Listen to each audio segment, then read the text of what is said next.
जुबैर साहब, बहुत बहुत शुक्रिया। सबसे पहले तो जानना चाहूंगा कि इस वक्त पाकिस्तान की जो सियासत है उसने हमारी मईशत को कितना बर्बाद कर दिया है, कितना नुकसान पहुंचाया है।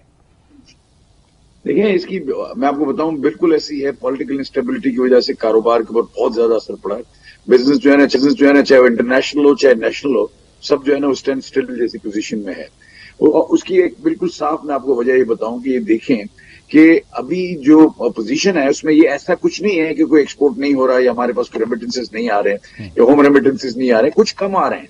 लेकिन ये जो फजा जो क्रिएट की जा रही है वो ये की जा रही है कि देखें, हमारे पास जैसे बिल्कुल हो गया, हमारे पास एक पैसा भी नहीं है और एक छोटी छोटी एलसियां जो है ना वो भी नहीं खुल रही, जिससे कॉन्फिडेंस शटर हो रहा है। और इस कॉन्फिडेंस के शटर होने की वजह से छोटा आदमी बड़ा आदमी सभी समझते हैं पता नहीं पाकिस्तान को क्या हो जाएगा। हालांकि मैं समझता हूं पाकिस्तान को कुछ भी नहीं होगा, पाकिस्तान डिफॉल्ट नहीं करेगा।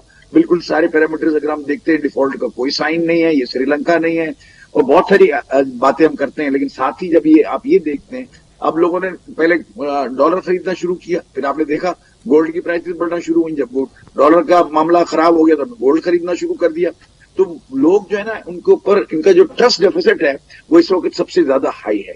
गवर्नमेंट को जो इस वक्त जो हालात हैं उनको ठीक करने के लिए इनको ऐसा करना चाहिए कि जो थोड़ी सी रिलैक्सेशन करनी चाहिए, डॉलर को भी रिलैक्स करना चाहिए और जो हम इम्पोर्ट कर रहे हैं उनको भी रिलैक्स करना चाहिए। इस वक्त दो बड़े मसले हमारे पास सामने पड़े। डैमेज चढ़ रहा है लोगों का, जो लोगों ने इम्पोर्ट कर लिया है माल, उसको करना चाहिए था, नहीं करना चाहिए था, वो एक अलग बात है, लेकिन उन्होंने इम्पोर्ट किया है।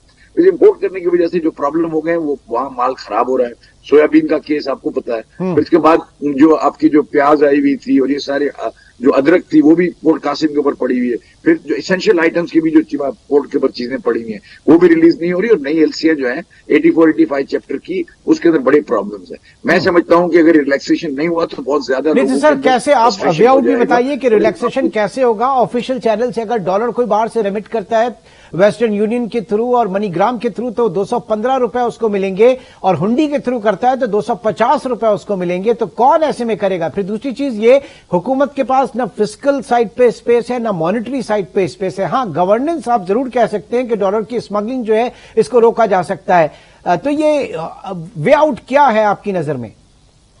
देखिए, मैं ये समझता हूं कि हमको जाना चाहिए फॉरेन एक्सचेंज के मल्टीपल रेट के ऊपर, क्योंकि मेरी इत्तला के मुताबिक बांग्लादेश में मल्टीपल रेट्स हैं एक्सचेंज के, यानी जो होम रेमिटेंसेज हैं वो उनको 7% जो है ना वो ज्यादा देते हैं। मिसाल के तौर पर अगर 200 रुपए है तो उसको मिलेगा 232 रुपए।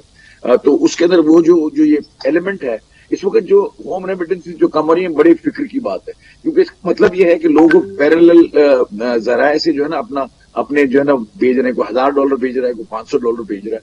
आप ये सोचेंगे $1000 भेजने वाला आदमी 225 रुपए के दाम में नेशनल बैंक से भेजेगा या 250 रुपए में वो कहेगा मेरी माँ को 25,000 रुपए ज्यादा मिल जाएंगे। सही। तो उसके लिए फौरी तौर पर सोचने की जरूरत है और सोल्यूशन इसका ये है कि हम होम रेमिटेंसेस के ऊपर एक्सचेंज का रेट जो है ना फिक्स करके 7% हम बढ़ा दें। जो दुनिया में चेक कर लिया जाए बांग्लादेश में ये है या नहीं है। अगर ये है तो हम भी कर सकते हैं, हमें इसके अंदर कोई तरद्दुद नहीं होना चाहिए।